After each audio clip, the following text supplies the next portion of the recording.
time. Hey, hey, hey, hey. Oh, yeah, yeah.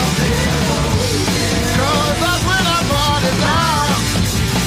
Party down. Party hard.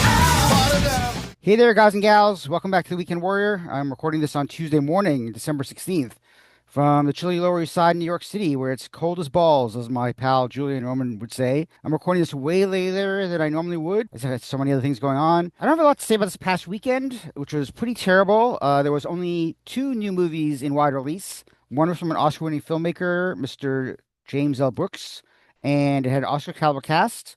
It was the movie Ella McKay, released by 20th Century into 2,500 theaters. It bombed so badly, with just $2 million opening in seventh place. It did so bad that the anime Jujutsu Kaisen dropped 79% from its opening weekend and still beat it. So that's really, really bad. But it still did better than the horror remake Silent Night, Deadly Night, which opened outside the top 10 with just 1 million in 1,600 theaters. I guess even opening a Christmas-themed horror movie couldn't get people interested. But yeah, it was really bad. Zootopia 2 was number one again with 25 million. Five Nights at Freddy's 2 dropped to second place. That's all I'm going to say about this past weekend. It's time to move on. This is a weekend right before Christmas, which can be daunting since many movies underperformed because people are still working, finishing school, and possibly saving their movie going for when they're home with family over Christmas next week.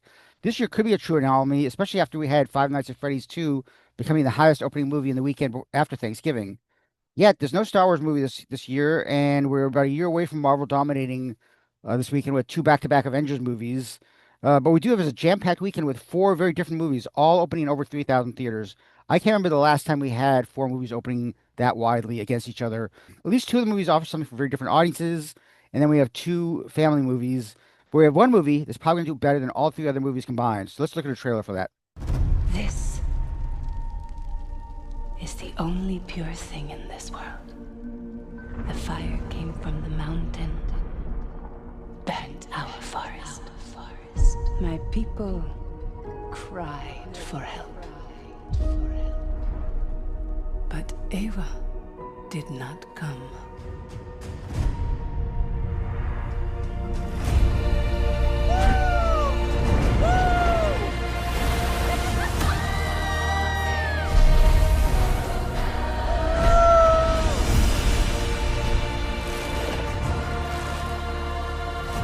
This world goes much deeper than you imagine. I guess my background is a pretty big giveaway that the big movie this weekend is going to be James Cameron's Avatar: Fire and Ash. Just going on the basis of the success of the previous two movies, 2009's Avatar and its long-awaited 2022 sequel, Avatar: The Way of Water. These movies were the follow-up to Cameron's massive box office blockbuster Titanic in 1997, which not only set a bunch of records, but also won a bunch of Oscars. Titanic actually opened exactly 28 years ago this Friday with just 28.6 million, which is really holy shit bad when you consider that the production budget was 200 million.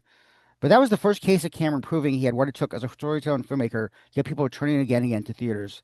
Those were different times, and Avatar was the number one movie for 15 weeks straight, never making less than 15 million in a single weekend and making as much as 35 million on the Christmas weekend. It ended up making over $600 million in its initial domestic run, which ran through late September 1988, and it won 11 Oscars, including Best Picture, Best Director, Best Actress for Kate Winslet, and literally sweeping every Oscar category it was nominated for, except for one, for makeup. The crazy thing about Titanic is that Leonardo DiCaprio was not nominated. It'd be years before he'd start getting nominations and winning his first Oscar. Either way, Titanic made another 1.5 billion overseas for a global total of 2.2 billion, and it remained the highest grossing movie until Avatar opened in 2009, although that also performed very differently. Avatar opened with 77 million on December 18th, almost exactly 16 years ago, and that was the number one movie for 7 weeks, which isn't nearly as impressive, though it ended up with 785 million domestic, over 10 times opening weekend. It made 2.14 billion overseas for a global total of 2.9 billion worldwide, which is still, to this date, the highest grossing movie of all time. Some were surprised when Avatar: The Way of Water hit theaters in 2022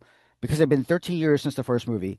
That opened on December 16th with a bigger opening weekend of 134.1 million, which is more on par with blockbusters since then. It was also the number one movie for 7 weeks, making 689 million domestic, which is only 5 times its opening, but it still made 1.6 billion overseas for a global total of 2.3 billion. All three of Cameron's movies showed how movies could open right before Christmas don't have to open that big to still do well over the season. Other movies have opened since Avatar set those records, including a couple Star Wars movies and both Avengers Infinity War and Avengers Endgame. As of now, Cameron's 3 movies take up 3 of the top 5 worldwide global box office records of all time. I quickly want to give thanks to Bruce Nash of The Numbers, the-numbers.com, for providing all the great box office data as usual. Now, Avatar, Fire and Ash is a direct continuation of The Way of Water. And most of the cast in the previous movies are back, including Zoe Saldana, who just won an Oscar for Amelia Perez earlier this year, and Sam Worthington. Oddly, Sam Worthington's star power has fallen a lot in the years since the first Avatar, while Saldana has actually just grown and grown and grown, whether it's appearing in the Star Trek movies or in the Guardians of the Galaxy movies, both huge blockbuster franchises. And then, of course, she's in Avatar movies. She has 3 major franchises under her belt. As far as Sam Worthington, earlier this year he appeared in a small role in Replay, but he also appeared in Kevin Costner's Horizon last year and The Exorcism with Russell Crowe, neither of which did particularly well. Sigourney Weaver is also back for the 3rd movie, playing Kiri, the adopted Na'vi teen daughter of Saldana and Worthington's characters, and she has a whole story arc herself. They're all joined by Una Chaplin, the ultimate Nepo baby, as the granddaughter of Charlie Chaplin, but she's also better known for a role on Game of Thrones. She plays the High Priestess leader of the Ash People, and she's the movie's new antagonist, and she's getting a lot of attention from critics. Reviews hit the internet early on Tuesday morning, and so far they're pretty mixed, because film critics are getting more cynical by the year, especially when it comes to populist movies that do well. Last time I checked, it was around 68% on Rotten Tomatoes. That's compared to The Way of Water, which got 76% from critics and 92% from audiences, while the original Avatar got more balanced numbers with 81% from critics and 82% from audiences. Frankly, the audience number may be more important this time, because they're the ones paying to see the movie in theaters. We'll just have to see how this one pans out with the fans, but right now, the critics are definitely on the lower end. One thing working in Avatar's advantage is going to be dominating the premium theaters this weekend, including 3D, which may be the format that many will want to see the movie in, and that will also bump the ticket prices up because those format is more expensive.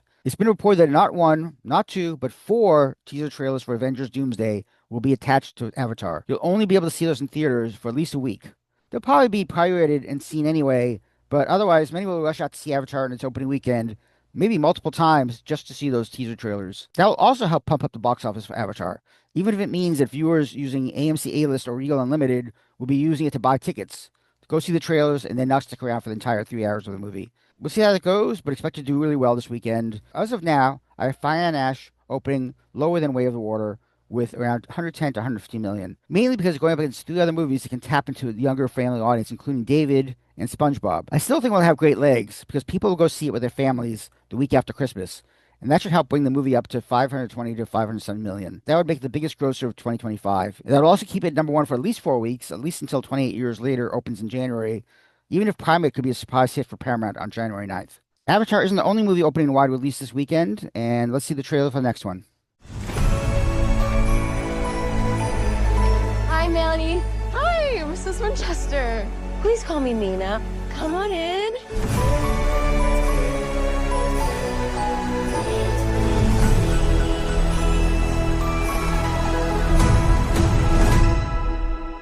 What are you doing here? I work here.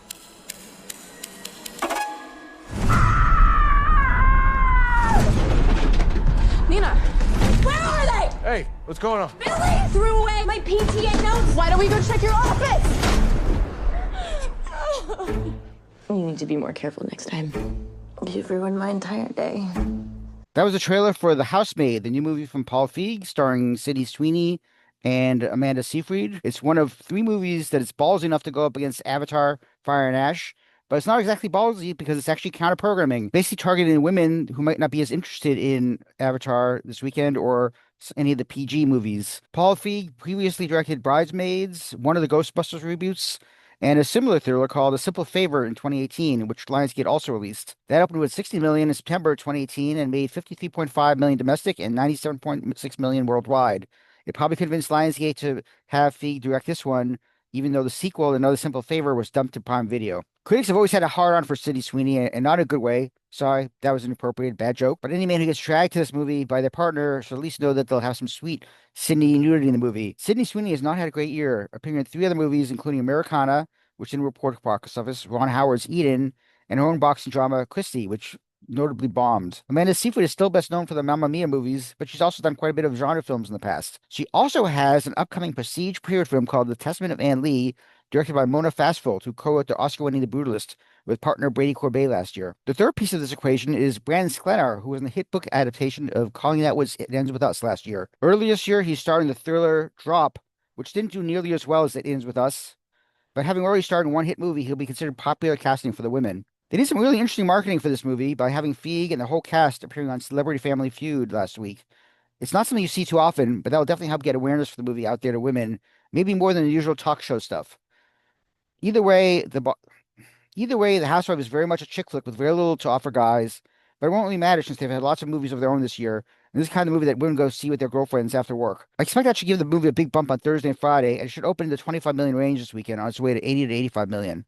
There are 2 more movies in wide release this weekend, and it might be one of the more interesting battles because it's between 2 PG animated movies, one featuring a very well-known cartoon character named SpongeBob SquarePants, and one featuring King David from biblical times. David movie is from Angel Studios, and they've been giving a huge push, hoping it'll do as well as their Easter release, King of Kings. But then SpongeBob SquarePants is kind of a mainstay for Paramount and Nickelodeon Films, and this is a big movie for them over the holidays also, so they have to kind of get that out there. King of Kings opened in April against the second weekend of Minecraft and made $19.4 million in 3,200 theaters, which is very similar to what David is getting. The difference is King of Kings didn't have possible direct competition in Avatar and SpongeBob. King of Kings held up well in its second weekend, which was Easter, when it only dropped 9%, but after that it had bigger drops and lost theaters, ended up making $60 million. David will benefit from having the Christmas weekend after its opening, but that doesn't necessarily mean it'll keep getting business, or it'll still probably be a lot of people rushing out to see it opening weekend just because of word of mouth within their faith-based community.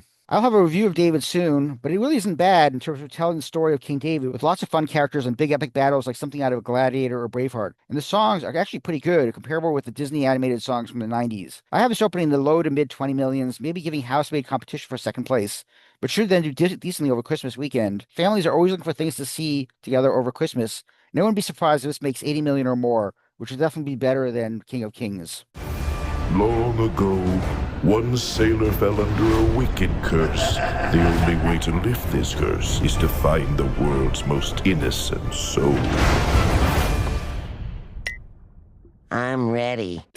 Big up. Squidward, wanna hear my big news? Let me go mark some time on my calendar. Paramount made their very first foray into theaters with the popular Nickelodeon character SpongeBob SquarePants, voiced by Tim Kenny, back in November 2004.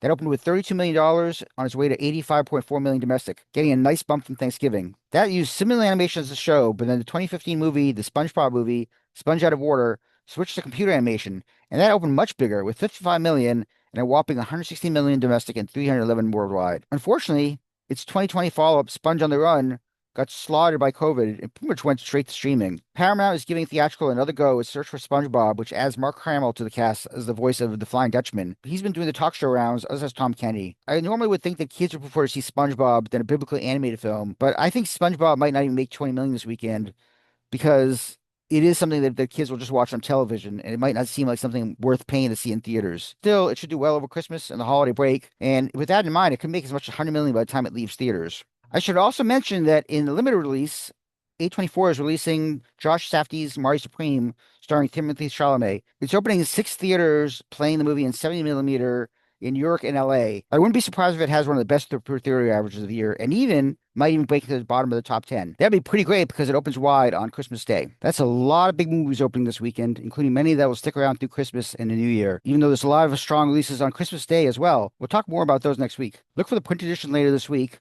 though I'll have separate reviews of 3 of the new movies, maybe more. Then I plan on doing one more video column next week, and then I'll be taking a break until the week of January 9th. Oh, I'm also going to the Caribbean that week for some non-movie work, and I plan to have another standalone interview later this week for a movie opening next week. So, lots of stuff to come. The year's not over for me. Such a